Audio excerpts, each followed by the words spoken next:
Então, segundo ano, para a gente finalizar nossa revisão do livro 2 de matemática, a gente vai revisar os conteúdos de sistema monetário, situação problema, gráficos e geometria, onde a gente falou das formas circulares, tá bom? A gente vai só visualizar mesmo como a gente fez na aula anterior pelos slides, tá bom?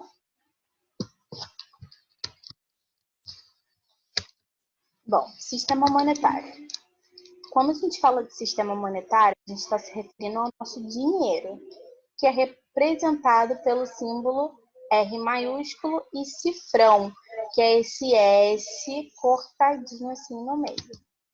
Ele é composto por cédulas, que são as notas, e moedas, que a gente chama de real e de centavo. A gente chama as cédulas de reais, as moedas de centavos, e essa moedinha aqui é a moeda de R$1, tá bom?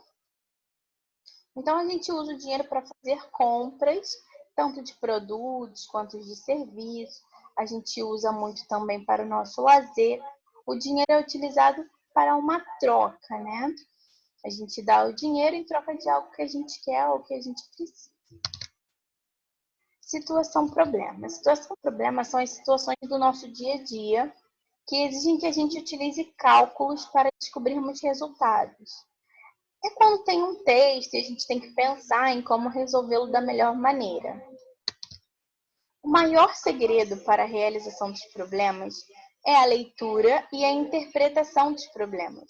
Se você consegue ler com atenção, com cuidado e entender o que está pedindo para você fazer, pronto, você vai conseguir resolver situações de problemas com muito mais facilidade.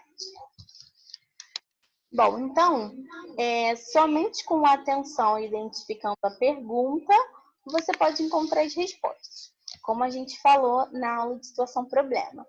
Se a gente não tem como visualizar o problema, a gente nunca vai conseguir achar uma solução. E aí, não se esqueça, toda vez que tiver uma situação-problema, você precisa, primeiro, apresentar os cálculos e, segundo, escrever a resposta completa.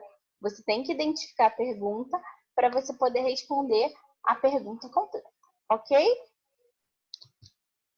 Então, quando a gente fala de gráficos e tabelas, a gente está falando de formas diferenciadas de vermos as informações, tá?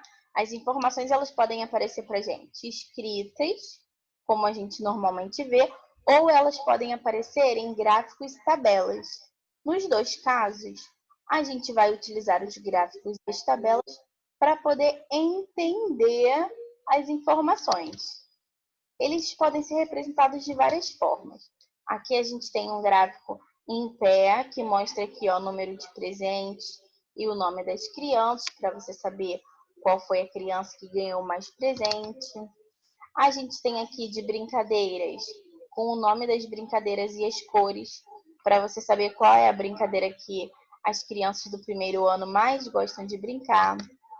A gente tem aqui um outro gráfico que parece com esse daqui, onde as linhas sobem, só que nesse daqui as linhas elas vão indo para o lado. Nesse daqui está mostrando o desempenho de matemática.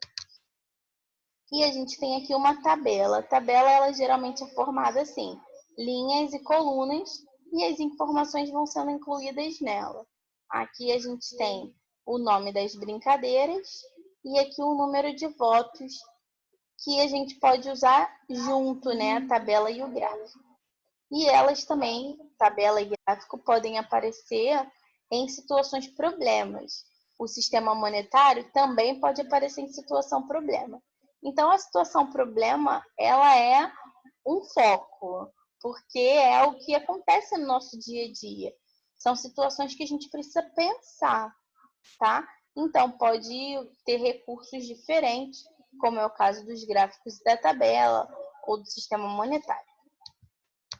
Bom, a gente também aprendeu sobre geometria, formas circulares. E aí eu mostrei para vocês 3 coisas que a gente tem formas circulares? A gente tem a circunferência, a gente tem o círculo e a gente tem também a esfera. E a gente vai visualizar aqui eles três. Nessa imagem aqui, a gente consegue ver os três: a circunferência, o círculo e a esfera. Você sabe qual é qual? Bom, a circunferência é o contorno, é só a volta. A parte do meio é vazia, como um bambolê. Olha, você percebe que tem a forma circular, mas ele é vazio no meio. Tanto que a menina consegue entrar no bambolê. A gente tem também o círculo, que é a figura plana. Você consegue ver a forma do círculo, mas se você virar, fica plano, não é mais um círculo. Lembra como eu dei o exemplo da moeda na outra aula? Aqui a gente tem o exemplo de um prato ou do frisbee que o menino está jogando. São exemplos de círculos. E a gente tem também a esfera. A esfera é igual uma bola de futebol, de basquete. A diferença da esfera é que ela é circular de todos os lados. Você vai, vira, vira, vira e ela continua sendo circular. Por quê? Porque a esfera, ela tem a ideia de profundidade. Então, toda vez que você perceber como um sólido geométrico, como uma coisa que você consegue segurar, assim, todas as partes da bola são circulares. Então, a gente tem uma esfera, tá bom? Bom, agora para a tarefa de casa, no livro 2, página 187, é a última página, vocês vão fazer o exercício 6, que é para você fazer um desenho com círculos, só utilizando círculos. Você pode tanto desenhar com lápis de cor e pintar, ou, que é mais legal ainda, você pode fazer como aqui nessa imagem que eu estou mostrando para vocês, onde foram feitas colagens. Eu trouxe aqui alguns exemplos, né? Esse daqui é um desenho. Ele foi pintado só círculos, ó. A patinha dele é círculo, o corpo dele é metade de um círculo, a cabeça dele é um pouco mais do que um círculo, mas só formas circulares. O sapo também, ó, o corpo dele é um círculo, aí essa parte aqui do rosto é meio círculo. Faz um círculo e corta ele no meio. Aqui tem o cachorrinho, aqui tem o caranguejo. Você percebe que todos os detalhes são feitos de círculos e os círculos eles foram dobrados ou cortados. E você pode fazer isso também. Você pode usar um copo para poder fazer o contorno e cortar bem certinho, tá bom? Então, na próxima aula ao vivo, em quarta-feira, eu quero ver os desenhos que vocês fizeram, combinado? Vou esperar então para visualizarem. Um beijo para vocês, até a próxima aula!